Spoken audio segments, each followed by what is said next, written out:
എങ്ങനെയാണ് stamp duty refund claim ചെയ്യുന്നത്?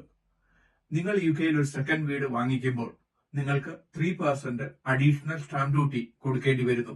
ഇത് ക്ലെയിം ചെയ്യണമെങ്കിൽ വിത്തിൻ 3 ഇയേഴ്സിൽ തന്നെ നിങ്ങളുടെ ഫസ്റ്റ് ഹോം വിൽക്കുകയും അങ്ങനെ ആ വിൽക്കുന്ന സാഹചര്യത്തിൽ നിങ്ങൾക്ക് സ്റ്റാമ്പ് ഡ്യൂട്ടി റീഫണ്ട് വാങ്ങിക്കാൻ പറ്റും. ഇതല്ല എങ്കിൽ നിങ്ങളുടെ മെയിൻ റെസിഡൻസ് ലിമിറ്റഡ് കമ്പനിയായിട്ട് കൺവേർട്ട് ചെയ്യുമ്പോൾ നിങ്ങൾക്ക് 3% അഡീഷണൽ സ്റ്റാമ്പ് ഡ്യൂട്ടി കൊടുക്കേണ്ടതില്ല. നിങ്ങളുടെ മെയിൻ റെസിഡൻസ് ലിമിറ്റഡ് കമ്പനിയിലേക്ക് ട്രാൻസ്ഫർ ചെയ്യുമ്പോൾ നിങ്ങൾ കൊടുത്ത, അതായത് നിങ്ങൾ സെക്കൻഡ് ഹോമിന് കൊടുത്ത 3% വിത്തിൻ 3 ഇയേഴ്സിൽ തന്നെ നിങ്ങൾക്ക് ക്ലെയിം ചെയ്യാം.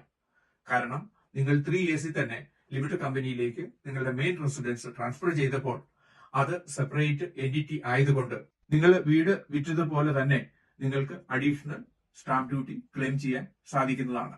ഈ വിഷയത്തെ പറ്റിയുള്ള ഡീറ്റെയിൽഡ് വീഡിയോ ഞങ്ങളുടെ യൂട്യൂബ് ചാനലിൽ അപ്ലോഡ് ചെയ്തിട്ടുണ്ട്.